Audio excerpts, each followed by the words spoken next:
Good afternoon. Happy Thursday to everyone. It is your homegirl Ish, and we are here in a safe space today with Miss Julia Banks.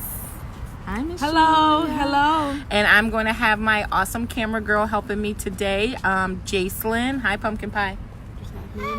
Yes, I'll tag you in it. And then we are going to get started.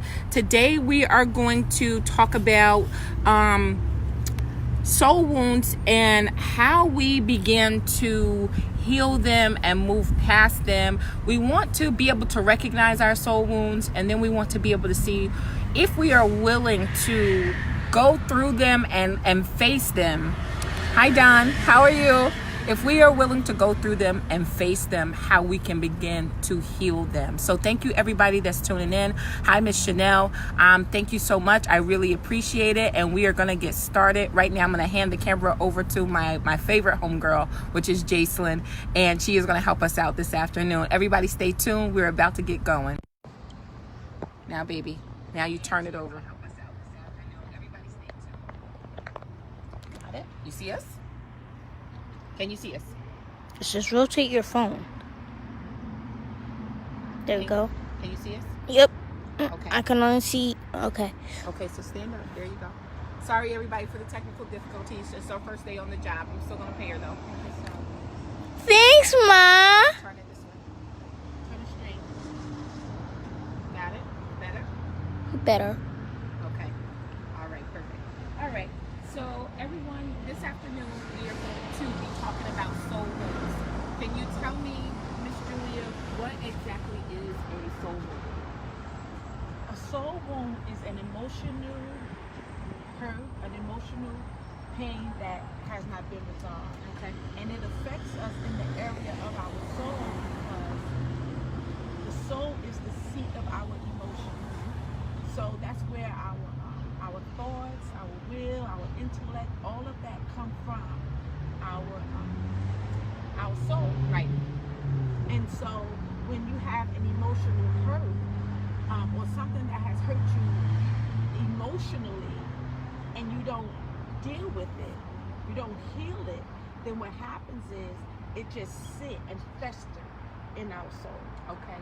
And when it sits and festers in our soul, it pushes itself out in other ways, right? Absolutely. Okay. Absolutely. So if you were to just say quickly to me, how can we see a soul wound reflected in our day-to-day?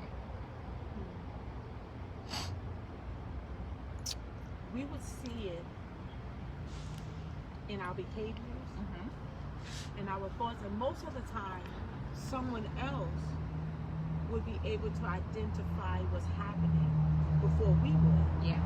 Because a lot of the time, we are in denial about what we are dealing with. Yes. So, but it would show up in our daily life. It would show up in our patterns. It would show up in our behaviors, in our relationships, in so many different ways. I'll give an example of one of my soul wounds is I have a difficulty trusting people. So I've made myself very self-sufficient in just about every way that I could, whether it's parenting, whether it's working, whatever it is. Aisha can do it by herself because I don't trust anybody else to do it for me. And when I first started hearing about soul wounds and things like that, I realized that all stemmed from my parents because I did not grow up with my parents. I grew up with my grandmother, never getting that part. So I didn't trust people, and I put that on everybody. Right. I don't care who you are. I have to make sure I'm okay. Right. So even though most people would think that would be a positive thing, it's actually a very tiring thing. But I have to learn how to get over that and learn how to trust people to do things for me. Right, Due to right. that unforgiveness. So Right. I like when you said that people think that being strong and having to take care of everything is an empowering thing, but it's actually tiring. it's very tiring. And it is because we were not created to handle it all. We were not created to be able to have everything on our shoulders. God didn't create us for that reason. Right. He created us so that we could be in relationship Yeah. and be in fellowship with one another. And that's why, you know, God may give you one piece of the story or one piece of the pie, and you got to seek it out, Right. and you got to find someone else to help you with the other parts of it. Yeah. And so that we would always need one another. Yes. Because we do. Yes. Because we do. And so, but when you have been wounded, you will tend to feel like you have to do it all. Yes.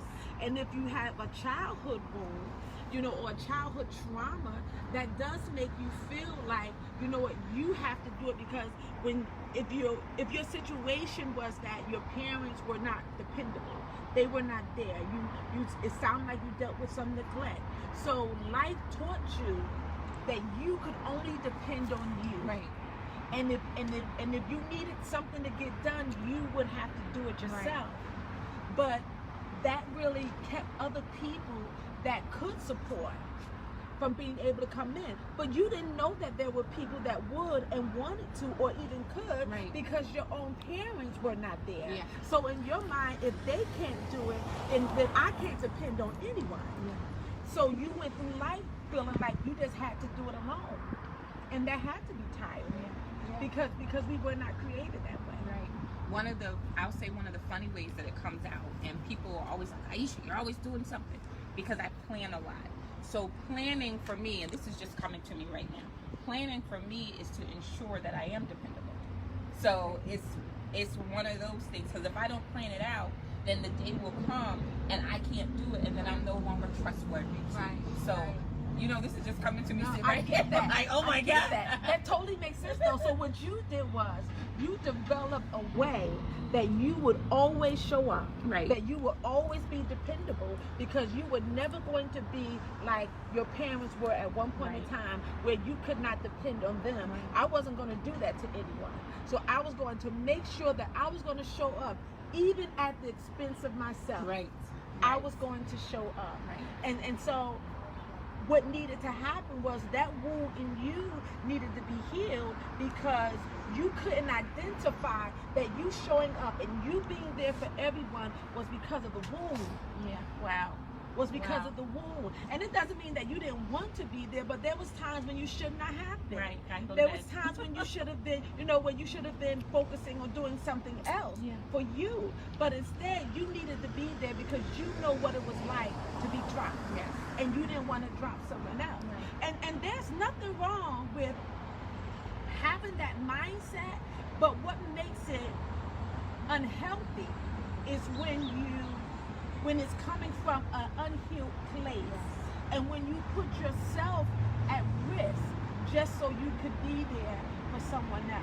Right. That's when because it's wonderful, it's great, it's a great personality trait, right? To be able to be there and show up for your friends and show up for your family and stuff, and to be dependable. Yes, we all love people that we can depend on. However, the unhealthiness of it is when you're doing it because you know how it felt when other people dropped you. You're not just doing it just because it is who you are. Because you get what I'm saying? Yes, ma'am. And when you so when you're doing it from that space, you do it at your own risk of your health, Right. the risk of your finances. You'll go broke. You'll be sick there. Growing up and in pain, but you got to be there because you just need them to know that you're there for them. Your friends, your people, your tribe, they know you love them. You don't have to kill yourself to try to be there. Amen. Okay. All right, Miss Julia, we were supposed to be talking about soul wounds. Here I am about to have a full therapy session. Amen. Amen to that. But sometimes this is how God reveals things to us, Absolutely. especially when we prayed about it. So what are other soul wounds? Like, I feel like I touched a soul wound that a lot of people might not admit they'll touch, and other soul wounds are pretty obvious, like infidelities, unfortunately sexual things have happened, stuff like that, and those things are easy to pinpoint. What are other wounds that might not be so easy to pinpoint, but they definitely are there? Rejection. Yeah. Okay. Rejection, abandonment. And a lot of times we don't even recognize that we are struggling with rejection, and it can come from childhood, or it can come from, like you said, infidelity. It can come from different ways. I remember I had a client one time whose parents died when they were young, and they felt rejected. They felt they felt rejected, and they felt abandoned, and they couldn't trust people in relationship because they felt like that they would leave. So the wound happens in various ways, but rejection is one, abandonment, oh my good, trust. Trust is another one, and when we have had relationships with people that have betrayed us, oftentimes, and we don't heal that wound. Can I sit down? We don't heal that wound, and so when we don't heal it, when we don't deal with the hurt, when we don't acknowledge that we're hurt, when we don't take the time to really sit in that, and so that we can heal from it, then we'll go on into other relationships and wonder why we can't trust them. And we don't realize that it's us a lot of times. It'll look like they're doing something.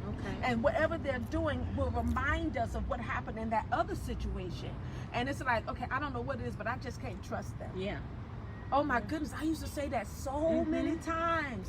I don't know what it is, but I don't like them. And it's like, okay, what happened? Because a few days ago, y'all was cool. And you don't, and I didn't know that they had did something, something was done that triggered me. And I didn't realize that. I just felt like it was something about them. And sometimes that's not the case. But it's because of that trust issue. And what happens is we take it into other relationships. Now I don't trust any woman. And why is that? Was it because you couldn't trust your mom to be there? Was it because you couldn't trust your sister? Did your sister do something? Was it your girlfriends? What happened that caused you to not be able to trust people? And then let's heal that, right? Let's work on that. Let's heal whatever that was, so that you can go into these relationships and at least give it a fighting chance. Now, if they do something later on that shows you can't trust them, that's one thing. But let's at least give them a fighting chance. Give them the option to be trusted or not. That needs to happen. And I think sometimes we cope with our soul wounds in ways that we think are good. Like we do it with our children. We try to overdo it with our kids, or we might try to overdo it at our job or something like that. And it's like, you got to heal that within, because you're pushing that everywhere, and people can feel that. Absolutely, people can feel that. My best friend told me one day, and I don't think she realized it was a soul wound, but she was like, Aisha, you have to start letting people know how you feel about them, because you push everybody away. And I was like, huh?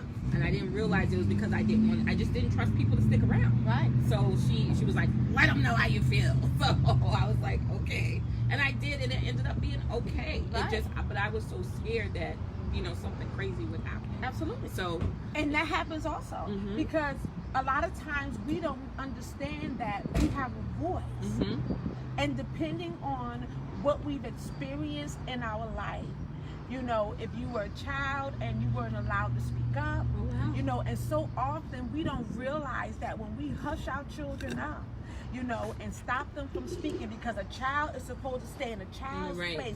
Do you know how many adult women, countless adult women I have spoken to that that struggle with speaking and using their own voice because they were always told that they shouldn't and they couldn't.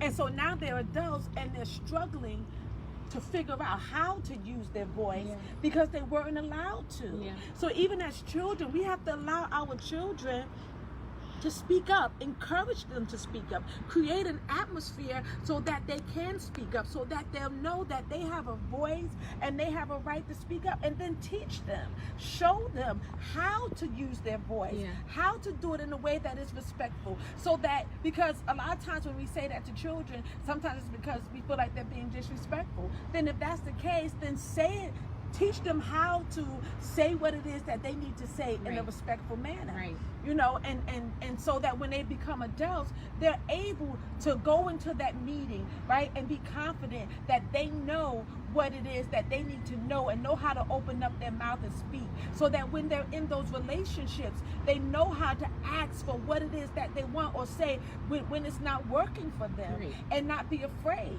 And there's so many different ways or reasons why people find it hard to do that. If you was in a relationship that was controlling, you know, that was controlling, and whenever you wanted to speak up, you got shut down, or you was told you were stupid, or you was told you always exaggerating, you always seeing something that's not there. You know, that's what I was told. You always seeing something that's not really there, you know, and stuff like that, and that makes it difficult for you to trust. Or when you did speak up, and you spoke up, and you know, nothing was done about it. That sends a message to you that Doesn't matter. my words doesn't Yeah. It doesn't matter. So there's no reason for me to speak up. But it's important and that's another wound that has to be healed. Yeah. And we have to, you know, begin to put that into practice, forcing ourselves to speak up. That was great. You had a friend that saw that and said, listen, this is what you need to do. Yeah. Oh, this is a lot, because I'm thinking about it. I'm thinking of people that are in my life, and you know, just watch it. I know sometimes, especially with that fear of rejection, we'll hold on to things that we don't need to hold on to, so that it doesn't feel like we've been rejected again, even though it's not necessarily a rejection. It may just be that wasn't meant for you. Right. So you could be blocking yourself from something that is not a true rejection. Wow. And that comes up, but when you've had a life of rejection, when you've had a life of being rejected from your family, rejected by your family, rejected by friends, you know, it's hard to go out into the world and to know that you're going to be accepted. Right. And sometimes, you know, even if it's a relationship, that was just the straw that broke the camel's back. It's all the other stuff that came before that. And sometimes we get caught up in just that moment. And I think you said something to me about identifying those soul wounds. And I remember being in a relationship, and when it ended, I felt like, oh, my life was just over. You know, I would never be able to find someone else, and just all that stuff. But then I had to take a step back and begin to examine, like, Julia, really? Right. Out of the millions and billions and trillions of men in this world, you're never ever going to be able to find someone else? Right. And so I had to take time and say, okay, where is this coming from? And then I had to go back and begin to look at the other things in my life, and I said, okay, so what I've now done in this situation is compiled all that together.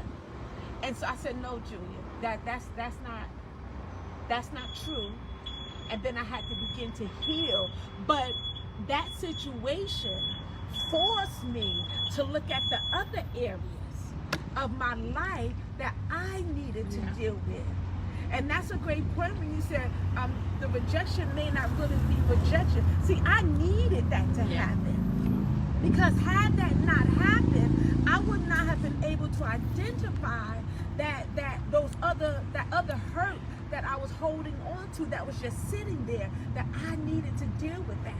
And not to go to Bible, but there's a scripture in Psalms where David said it was good for me to have been afflicted, because it was in that affliction that I got to know you. But I'll also say that it was in the affliction that I got to know me. Right. That I got to know me, because if he had never made the decision that he made, then I would have never saw that pain was there. And even had we stayed together, all that pain would have surfaced in the relationship. Right. Because it was there. So you're right, the rejection is not always a rejection. Sometimes it's really God just redirecting us to show us what is in us. Yeah. You know, that makes me think of something, Miss Julia, when you say that affliction, and if you hadn't been in that affliction, you wouldn't have gotten to know God, and you wouldn't have gotten to know yourself. I've had a recent conversation with an old friend, and he said, you know, I really wish, well, not that old, I really wish I had met you years ago. And I said, I'm glad you didn't, because I'm not the same woman then that I was now. And he's like, well, yeah, you got older. And I'm like, well, there's the end of that conversation. But in that healing that I've had in those years, I'm able to present to you a woman who's not dealing with those emotional walls, taller than me. Yes. I'm just here. You can step over my walls now, unless I don't want you to. Right. But it really takes a lot of healing to get through that and to recognize your soul wounds. Even though I've never used the word soul wounds until I met you, but just that unforgiveness, that trust issue within my heart and stuff like that, being able to push through that and see where I was hurting at. Right.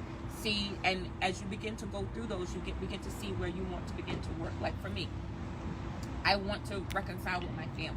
Now, I'll joke with anybody and say I'll never move back to North Carolina. It's too close to my family. But I need to reconcile with them. And the reason why I need to reconcile with them is because I feel like they rejected me so many years ago. So guess what I did? You don't have to reject me no more, baby. I will reject you. And that shouldn't be the case. Right. That should definitely not be the case, especially as a woman of God. I should not be rejected anymore. So this is I'm sorry guys, this is really a healing for me today. If you want to keep watching, that's fine. We want y'all to keep watching. But that's the thing. When you feel rejected, that's what we do. We begin to reject. They say hurt people hurt people. Yeah, we do. And that's what we do, because now I have to protect myself, because I have this fear that you are getting ready to reject me. And sometimes that's not the case. It's possible that that person or that family or whoever wasn't even thinking about rejecting you. But because the wound is so deep and it's so thick, and remember, it's the seat of our emotions. So you see through that pain. So if I'm already hurting and I've already feel like the world has rejected me, I'm looking through that. So when I see you with this sign that says any minute you're going to reject me. Right. You're not here because you want to be. Right. You're not trying to really help me. You don't really love me. You're not really supporting me. And so now then I go into protective mode, because I don't need you either. And sometimes they're saying like, well, where's that coming from? Because that's not where I'm coming from. You know, I remember people coming to me wanting to help me. There was 2 women from my church years ago, Evangelist Ingram and Linda Williams, and I remember them coming to me and wanting to help me. And Evangelist Ingram said, and I think I said this before, she said, I want to be your godmother. And I'm like, I don't need no godmother. Right. You know, like, what are you talking about? But I realized later on I did need some help. She saw me struggling with those kids, and she knew I didn't have anyone there. People may have been around, but no one said, Julia, how can I help? And I didn't reach out to them because I had to do this. I had to know how to do this. I had to be strong and take care of my family. I didn't know what I was doing. But someone saw it and said, hey, can I help? And then I rejected the help. You know, and so sometimes people are there and they want to, but they can't because we're wounded. We won't allow it. And we won't allow it because, again, we're only looking through that lens. We're looking through the only lens that we have. Okay. And that lens is rejection. So if that lens is rejection, then I'm seeing everything through that. The job is going to reject me. My coworkers are going to reject me. No, they don't really want to help me. Why they really here? What do you really want? And people saying, well, I'm calling to check up on you to say hi. What do they really want? Why are you really checking up on me? Then you begin to become suspicious of everyone. And people can sense that. And guess what? People don't have time for that. They really don't. Do you think people can see your walls come up, and that way or see your walls up, and that may be why they won't approach? Absolutely. And then those people that can see that wall and will approach to be like maybe manipulative and maybe dig into that wound a little bit more? I mean, we can never really know what a person's motive is until, like maybe we're in the situation. But it's a possibility. I mean, it's a possibility both ways. Listen, years ago I watched a documentary, and it was called Pimps Up, Hoes Down. And I saw it many years ago. And one of the pimps was interviewed, and he said that when he is recruiting, he'll look into the eyes of the woman, and he will begin to play on what he feels has Really? already happened. So she's already been abused. If there's already been men that she couldn't trust, maybe her father, maybe her brother, maybe her uncle, whoever it was, what he will do is he will begin to manipulate and play on that and make her feel like he is the only man that she can trust. Oh, yikes. So absolutely, people can, especially if that is their motive. Especially if that is their motive, they can see that. But, you know, I mean, that's not everyone's motive. Right. And that's why it's important to become healed and then to be able to understand how to build healthy relationships. Right. Because once you're healed, now what's happening is you're looking through a different lens. And you're better able to be you're now able to understand what it is that you're seeing. Yeah. Like there's something, like there was a guy that came, I met years ago. I was in a different place emotionally. So whatever that was said, whatever that was done, I just ate it up. Then they came back again. I was better. So little things I was able to identify. Then they came back again. I was like, man, please. Okay. Man, please, because now I can see straight through this stuff. And I'm like, I don't know what this is, and if I can't identify it, then it doesn't work for me. Right. Because, and before, if I couldn't identify it, then it was okay. No, I need to be able to identify what this is. What is this? What is this? This, you know, and if I can't read it, then something is wrong. Right. Right. Because relationships should be clear. Yeah, they should. Yeah, they should. And I think sometimes we need to pay attention to the soul wounds that others around us have, because when you go to them for counsel or advice or something, they may be giving you advice based on their soul wounds, and it might be dumb advice. Well, what happens is when we're not healed, right, we can wound other people. If I'm Yeah. speaking to you out of that wound. Yeah. My daughter one time said to me, I said, well, why don't you go and talk to so-and-so? Because I always wanted I wanted her to talk, and for whatever reason it was, she wasn't able to talk to me, and I totally get it, because I was in a different space, you know, and so I would encourage her to talk to people, because I knew she needed to be healed. And I mentioned a person's name, and she said, no, I'm not talking to her. And I said, oh, okay, and I asked why. She said she can give you good advice when her relationships and stuff is well, but when it's off, when it's in a bad space, the advice she gives you is horrible. Yeah. And I didn't know that. And this was a leader. This was somebody that was, you know. And I said, okay, well, thank you. I'm glad that even in her young age, she was able to identify that. Right. Right. She was able to identify that. And so you're right. And that's why it's best to go to a professional than to you know. Our friends, yes, they do give us good advice sometimes. Like your friend was able to tell you need to talk about that. Yes, there are times when our friends can give us good advice, but then sometimes they, you know, they just love us. Yeah. You want to go key his car? You know, I'm gonna hype you up to go do that. Right.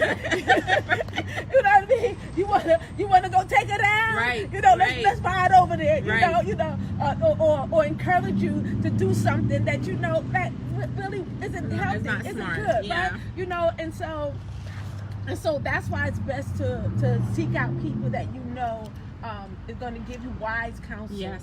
Wise counsel, and not just anybody. Yeah. Because you're right, they can talk to you out of their wounds. Listen, how many adults as children, especially for women, you would hear say, men are dogs. All the time. You know, I don't know how many times I heard that growing up. Yeah. But I realize now that they were speaking out of their own pain. Right. But they infected us girls, right? They infected us with that lie. Right. Right. You know, the men they got wasn't good, but that don't mean all men. Correct. You right. know, and so, or I would say wasn't good, but they were not healthy. Right. And so that doesn't mean all men. And so we became infected with that. And so young girls grow up thinking that, or boys, you know, watching their dads, the way the men in their life, the way they treat women, right. and stuff like that. They grew up being infected with lies and had to kind of, you know, begin to change that mindset. Yeah. and begin to learn to love one another. And I think when we start looking at our emotional or our soul wounds and we begin to learn to heal them, we can then give other people how we want to be treated, how we want to be loved. Yeah. Like, if you don't have a boundary for yourself, people will walk all over you. You will be nothing but a placemat to them. But then when you meet somebody like myself or like you, we're too much work because I'm gonna make you work as well. Because not trying to be judgmental or anything like that, but if you're gonna come to me, I want you to come to me, not your pain. Yeah. I would like to be there with you as you're healing through that pain, but I don't want to be there and you keep throwing your pain on me because I'm not going to do that to you. So we have to. Now I'm understanding what someone says when we're too much work. Yeah. Not that we're too expensive. Yeah. Because I work, but to be able to work and be able to see that I can see you as you are as a person. Right. That's what I don't think people want us to see. They may not want it. And it goes vice versa, right? Because even as women, we get into these relationships, and because we're not healed, we begin to throw our pain on men. How many men have we been in, or just been in relationships with, or just women as a whole, and we blame them, or we treated them a certain way when they're being kind? They're being good. They're being loving. They're being supportive. They're coming home. Right. You know what I mean? They're checking in. You know, they're doing whatever it is that they feel they can do to maintain this relationship. But they're getting the end of the stick. The short end of the stick. End of the stick because of that woman's pain, and that's not fair to him. Right. You know, and so that's why it's important that we love ourselves, heal ourselves. Before we get in and know ourselves, before we get into these relationships, because we get in thinking that we know ourselves. Listen, I wanted to be married and in a relationship several years ago, but I am so glad I wasn't. Right. Amen. Amen. I am so glad I wasn't. I would have done so much damage, and they would have done damage to me. Right. And then I would have sent him damage to some other woman. Absolutely. Right. I mean, it would have just been a mess because I was not ready. Even though I thought I was ready, I was nowhere near ready. I was not. I was not. And so it's important that we love ourselves and that we get to know ourselves, you know, and that's one of the things that I talk about even when I'm coaching a client. You know, my focus is to help them heal, but to heal so that they're able to build a healthy relationship with themselves, with God, and with others. You got to be able to have a healthy relationship with yourself. Who are you? What do you like about you? What do you love about you? What is it that you don't like about you? Right. You know, oh my goodness, what do you enjoy doing? Yes. I meet with so many women, and sometimes I ask them, what's your favorite color? And sometimes they don't know. They don't know who they they don't are. know. And I get it, because life happens, and there's been so much pain, and there's been so much trauma. But let's take that time to begin to get to know, what do you enjoy? Right. What lights you up? Right. Right? Some women find it selfish if your whole life isn't based on your children or your husband or something like that. But you have to remember, you're in that as well. Right. It's not just them. You are there too. So if you don't see yourself in that relationship, then you will find yourself not knowing who you are when that relationship comes to an end. Like for me with my children, I have raised them to leave. Not that I want them to leave in a huff or anything like that, but because I feel as though the world is yours.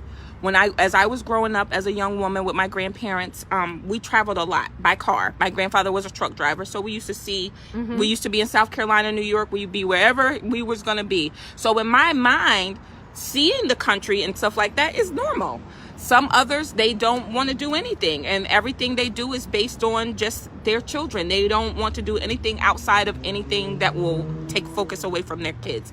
I never take focus away from my kids, but I remember that I'm a person too, and I was definitely someone before I had my children. Right.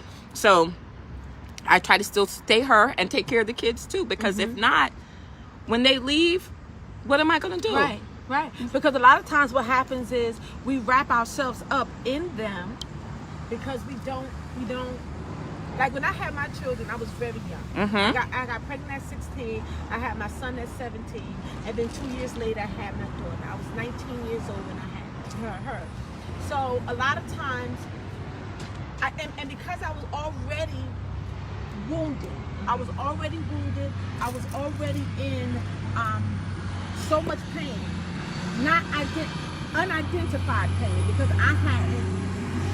I didn't notice it. I didn't see it, and so you're just gonna love these children. You're just gonna protect these children, and they become like a possession. And I don't know what happened, but they grew up and they became teenagers. And they worked my nerves like nobody business. Yes. And I began to say, wait a minute, like the day's gonna come when they're gonna go. Yeah. When they're gonna go. Yeah. Like they're my children, but they don't belong to me. Yes.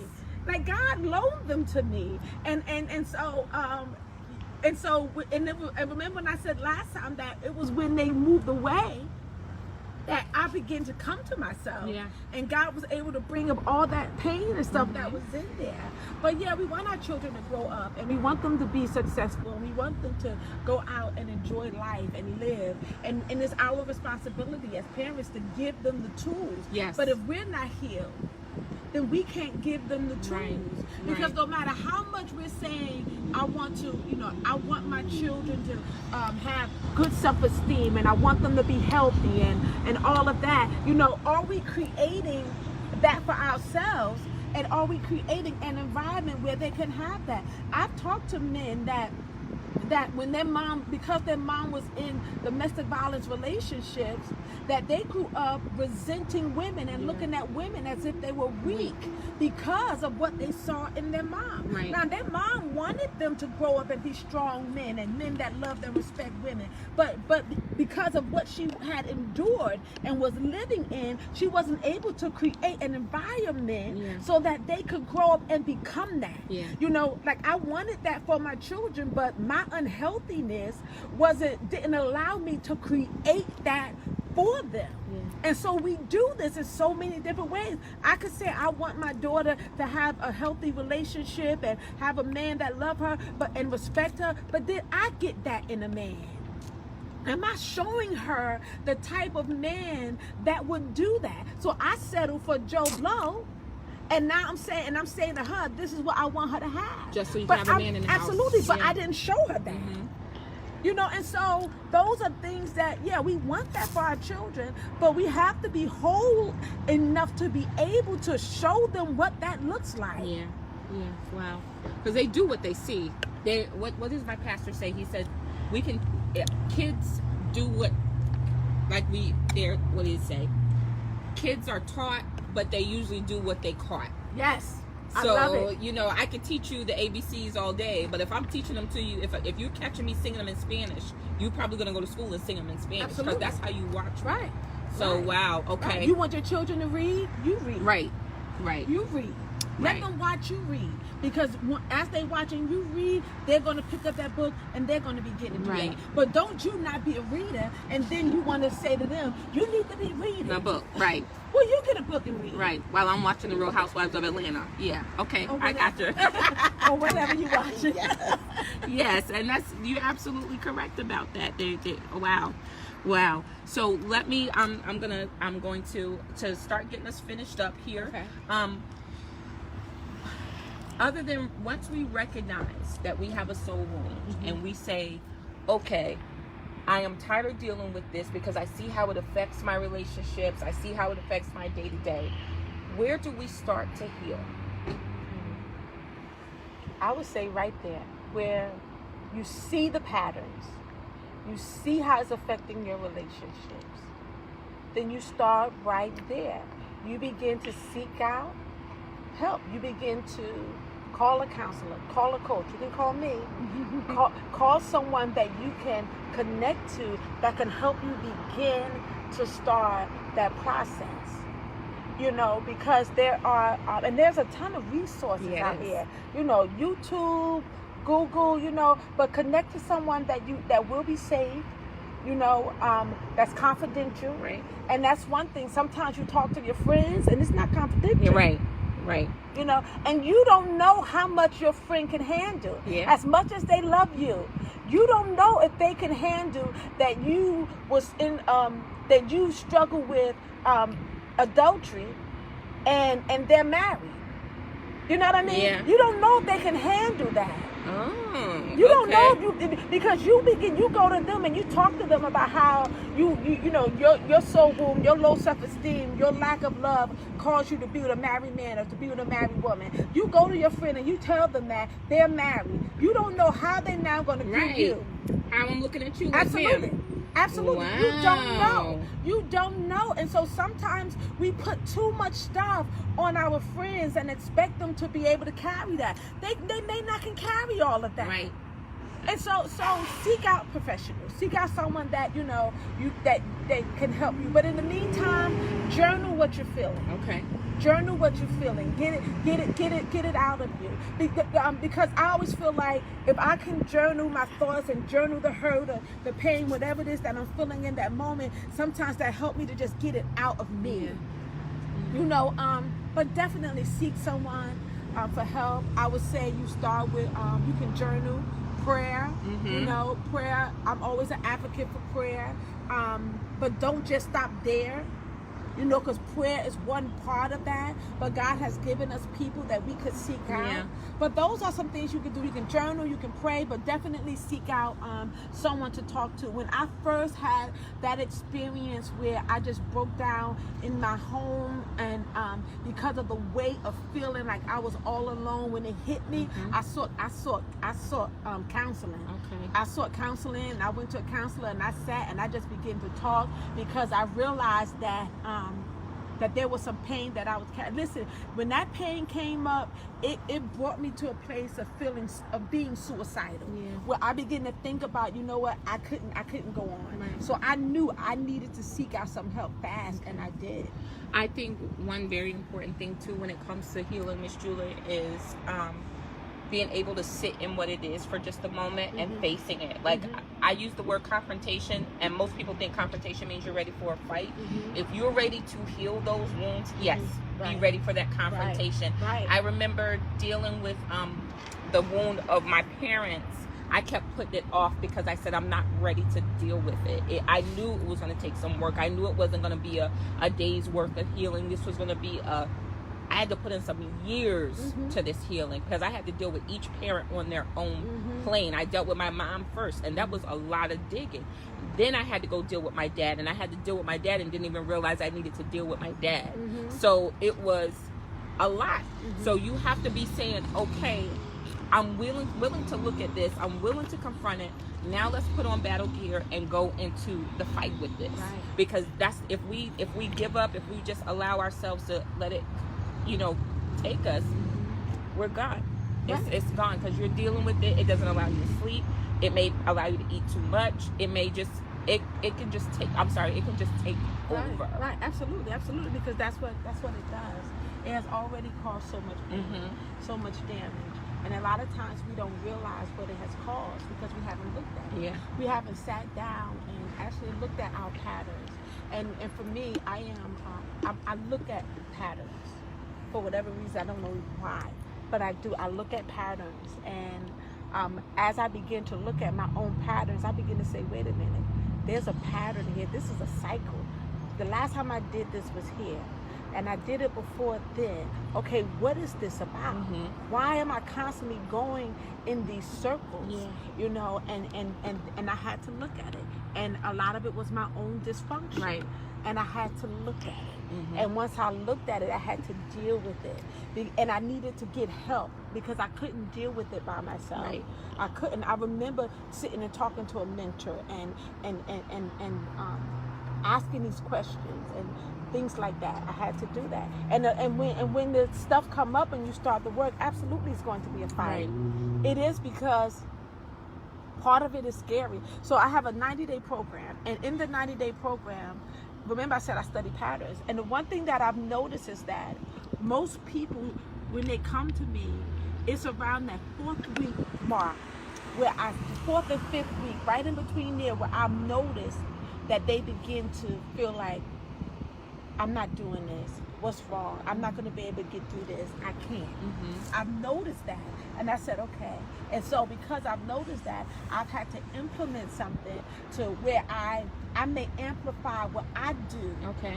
to help them, because I know when they hit that mark, that's when they're going to start feeling like, I shouldn't do this. I'm not even going to go. Or they start fighting with themselves. I'm not going to cry, and and they go through all those different changes. So I amplify what I do to kind of help them through that process. Because fear set in, and then shame set in, and then frustration set in, because in our mind, even though we know it's a 90-day program, we tell ourselves, I got this. Yeah. And I'm able to do this. And oh, well, you know what? I'm working. Because what happens before then is they've made some accomplishments. So then when they get to that point, it's like something happens. I don't know what happened. Yeah. It's like maybe they didn't do as well that day as they thought they should have, but it happens at that mark. Yeah. And it's like, well, I'm not getting this. I'm not going to be able to do this. And so you got to fight through that. Yeah. You gotta fight through that, and you gotta keep pushing it. We're gonna mess up. We're gonna fall back or backslide, like they say. You're gonna start off getting it, and then it's gonna feel like, well, how did I get back here again? Yeah. But that's part of the process. We're healing, and we're learning, and it's like we're in life, right? It's not like we are we get to detach from life and heal. No, we're in life, we're dealing with relationships, we're still going to work, and we're discovering this about ourselves while we're going to work and while we're interacting with other people. And so we're going to mess up. You want to be able to go into that conversation and be because you know who you are now, and you may resort back to cowering down or whatever it is that you would do. But it's okay. All of that is part of the process. Stick with it and keep pushing, because then you're going to see the results. Yeah, I think sometimes too, we may think we're struggling with this, but when we begin to heal, we learn that we're struggling with something else that we weren't expecting. Absolutely. Oh my goodness, that happens a lot. A lot. That does. I have clients that say to me, I thought I was just coming to you for this. Right. I didn't even realize that was the root to this. Right. One of the things that I do, and it took me a long time to realize this. I think I realized it last year. I thought my soul wounds were trust and unforgiveness, but one of the roots of that is lack of protection. I wasn't being protected, and so I tend to look for protection in people. Like if you are somebody that's like bulk, I'm 5'11", so I'm looking for somebody that's bigger than me to protect me. I'm looking for somebody with that powerful voice. Even my director at work, Patty, she's like 5'1", but she comes around, she's like a whip fire. And that's why I fell in love with Patty. She's a protector, even though she's this tall. So it's like, I look for that in people. If I don't feel like you can protect me, I tend to shy away from you, because I'm like, now I got to protect you, So it's like one of those things. I was never looking for that, but there it was. It was sitting right there. I never knew it until last year. And the thing is, that can work in a healthy way or unhealthy way. Yeah, absolutely can work in an unhealthy way. Because you can get somebody that's a protector physically, but will harm you emotionally. Yeah. And you won't see that because you're only looking for someone that will protect you physically. Right. And so you get so caught up in that you forget all the other unhealthy traits that they have. And so that's why I love God, and I love the fact that even when I read the scriptures and Jesus would ask people, will you be made whole? Right? Not just do you want to be healed, but do you want to be made whole? Right. Because you can be healed in this area and still broken in so many others. But when he's saying, do you want to be made whole, that means, do you want the the whole thing? Right. Do you want, but and so that just, every time I think about that, I'm like, yes, I want to be made whole. I want to be made whole. I don't want to just be healed here and then broken in a bunch of other areas. And not that we're looking for perfection, but it's just to be able to be healthy. To be healthy, because that's important.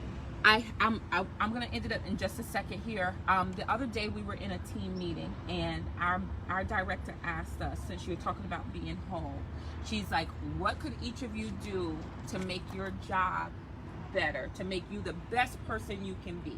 And everybody went around the room and said, and I said, I think my job can be made better if I am given the whole picture. Because I work better with the whole picture instead of me having to put little pieces of the puzzle together, and then I'm like, well, where's the end piece? Right. So it's funny that you would say that, because my whole life is about, I don't want a snapshot. I want the whole thing, Right. so I can make a full judgment and know what I need to do in Right. that whole picture. Because if Right. you just give me you on a bad day, like say the other day when you had your sinus headache, if you had just said, Aisha, I have a headache, in my mind I would be like, well, she just doesn't want to do it. But you said, I have a sinus headache, this is what's hurting me around here. You gave me your whole picture, and I was like, cool, we're good. So it's like, do you want to be whole, or do you want to continue to go with small pieces of you? So guys, I'm gonna wrap this safe space up. Miss Julia, thank you again for coming. I love having these conversations with you. I feel like maybe me and you need to do like a month series so we can do it. We promised 10 minutes, but look at God, that doesn't work for him. And here we are, we're gonna finish up. Jacelyn, thank you so much for helping me today. Thank you, and we will see you the next time. Thank you, have a great,